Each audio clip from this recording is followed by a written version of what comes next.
I'm going to be meeting two young garden designers today on Pots and Trowels, and that's brought to you with the support of Cobra Garden and King Seeds.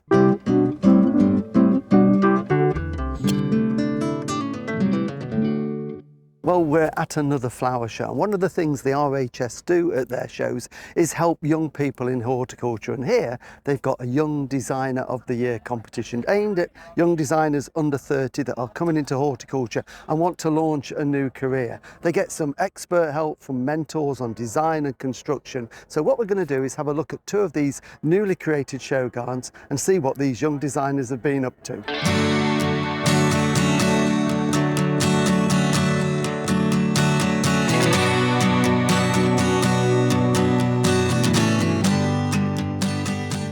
The first garden we're going to look at has been created by a young designer, Callum Cori, and it's called Entertaining Meets Nature. It's a beautiful garden. So Callum's here. I'm going to have a quick catch up and find out a little bit about it. Hi Callum. Hiya. Good to meet you. Good to meet you. What a beautiful garden you've created. It really is amazing. All this, you know, and it's now been judged. So tell me, what medal did you get? I've got a gold. Well done, congratulations. Well deserved, because there's an awful lot of work gone into this. So you're obviously a young designer. You've come into the design world fairly recently. So what did you do before that? What led you to become a garden designer? So I was a gardener when I was around 16 and did that for 4 years, but to be honest, I didn't really enjoy that too much. It was just something to pay the bills, to fund my other hobbies.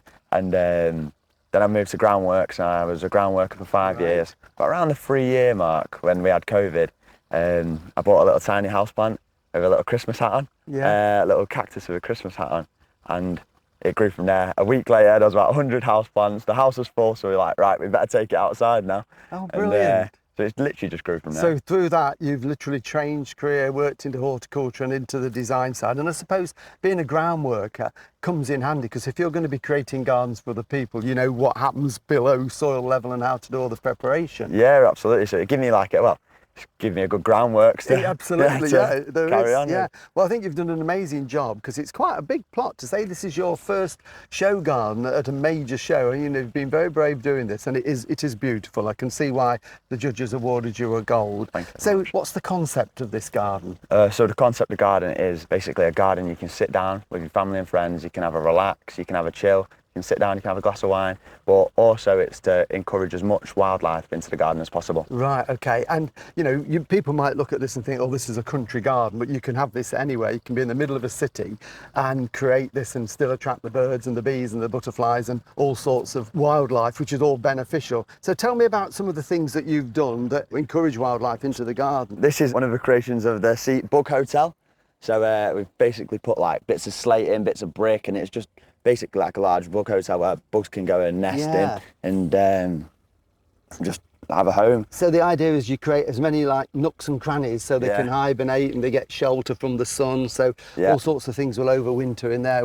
Definitely. But it also makes a very functional area to sit. It's got a seat on, and you've got, you know, your little log burner here, so you can sit at night toasting your marshmallows to your heart's content and seeing all this beautiful planting. I gather you've also done something which we're going to look at in a minute for hedgehogs, haven't you? Yeah, so we put a hedgehog cone underneath the decking there. With a raised decking as well, you can make lots of little habitats underneath. So one of my favourite things is we basically put a little hedgehog path through here, and we've got a gap in the dead hedge, and there's a little hedgehog path and goes into the decking there, and there's like a little hole in the fascia. Oh, brilliant. So that can go in. Right, great, because you know we need hedgehogs. They do a lot of good in the garden as well, don't they?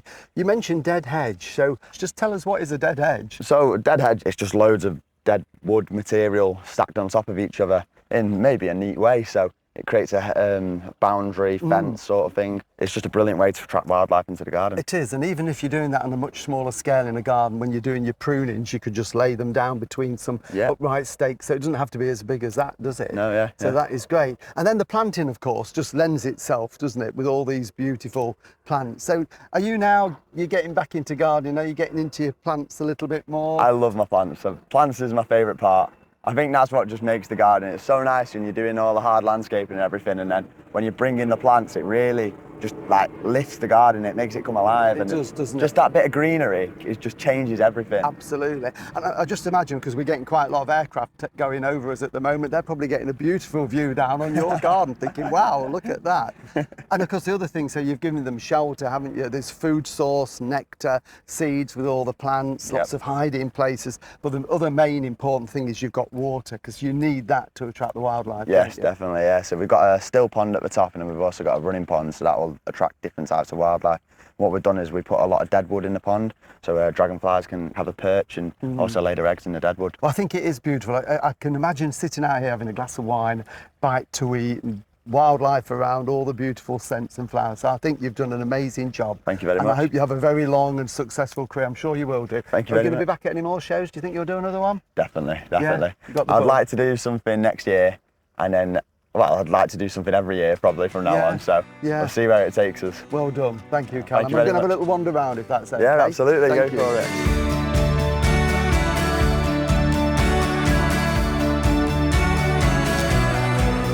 It's a nice table.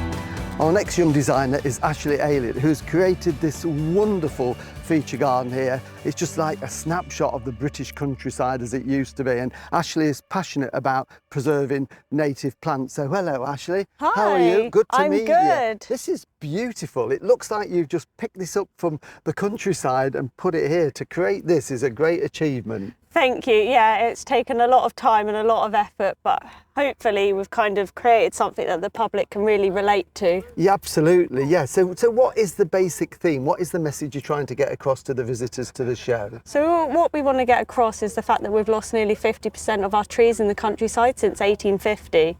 And it's kind of showing what can be done to stem that decline. So we're planting a native sapling hedge. All of our trees and all of the hedging are grown from seed in the UK, because diseases such as Dutch elm disease and ash dieback have really started to cause issues, and one of the reasons we've lost so many of our trees. And just kind of planting a broad range of species as well, to kind of build in that resilience into the landscape. That's right, and even in an ordinary garden, there's no reason why we can't plant native species, isn't there? We don't have to have, I mean, we can have a mixture, but there's so many lovely native species like thorn hedges and the hornbeam are great in a garden. The hawthorn is great because it's really small, compact, great for wildlife. So yeah, you can easily put this in your own garden. So what gave you this idea? Because you're a young designer and you're sort of coming into horticulture. I mean, what is your background? What have you done before this? So originally I spent 5 years in interiors, and then I realised actually I want to be designing spaces outside, not inside. So then I did my RHS level 2, and then I started working at a few studios in London, and then from there decided actually I kind of want to create my own show garden, kind of get this message across to people. Right, okay, so is the aim to now be designing gardens for people but trying to do it on a natural feel like this? Yeah, to try and create gardens like this so we can bring in more wildlife into the gardens and kind of show it doesn't have to be just like a patio and a seating area. It can be more naturalistic, but you can still use it and you can still have dinners outside. Absolutely, yeah, no, and it feels like you're just sitting in the countryside, aren't you, immersed by these beautiful plants and trees, because you've got, you know, the wildflowers. To create a garden like this is, I think, is really, really difficult, because to make wildflowers look like they've grown there rather than you've just put them in, there's a great skill involved in doing that. I mean, have you found it difficult to do? Yes, it is quite difficult, and you have to be quite messy in doing it, and you have to just not worry too much about how it looks, but also not be scared about editing it as well. If you don't like something, to take it out. There's a balance between being really wild and then being wild enough that you can still enjoy the space. Yes, yeah, but it's like the pathways as well, because, you know, if these were sort of in the countryside, they would be trodden by people walking, and you've got that effect. I mean, this is only being built here, you know, in the last few weeks. But it has been created by us just using the space and wearing it down and creating those paths. No, I think you've made an amazing job, and I love the water feature. The little stream just babbling down there just brings the whole garden to life. I think noise is so important in a garden. Like the fact you can hear the water from both sides as well. It just feels more immersive. And also, yeah, again, great for wildlife as well. I feel everyone should have water in a garden. Oh, absolutely, because it attracts wildlife of all types, and everything needs water to survive. Yeah. But I think it is nice to sit here and hear the water babbling. I know there's a lot of people around, it's a noisy show start, we've got aeroplanes going over, but if you imagine when it's quiet and you just hear that babbling, it's very therapeutic. And it just kind of adds another level to the garden as well. So you've been judged. Yes. Can I ask what award you got? I got gold. Well done. Yes, absolutely. I was shocked and completely delighted. Well, you know, the judges, I'm sure, because they take everything in, the brief and the construction, and it has been done with attention to detail. I can't take all the credit. I had an amazing team behind me, an amazing team of specialists. Like we had a specialist come in and do all the dry stone. We had a guy who specialises in moss came in, and there's like 6 different types of moss in the garden.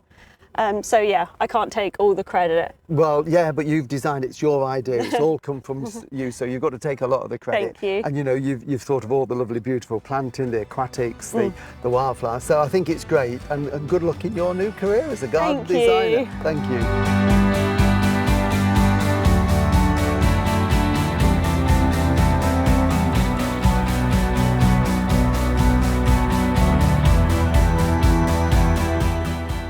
Thank you for watching Pots and Trowels, and don't forget, as well as the weekly videos, we've also got our podcast. Hope you've enjoyed looking at both the gardens, which are both amazing, and I'm sure we're going to see a lot more of these young garden designers in the future. We'll be back again next week, so we'll see you then. Bye.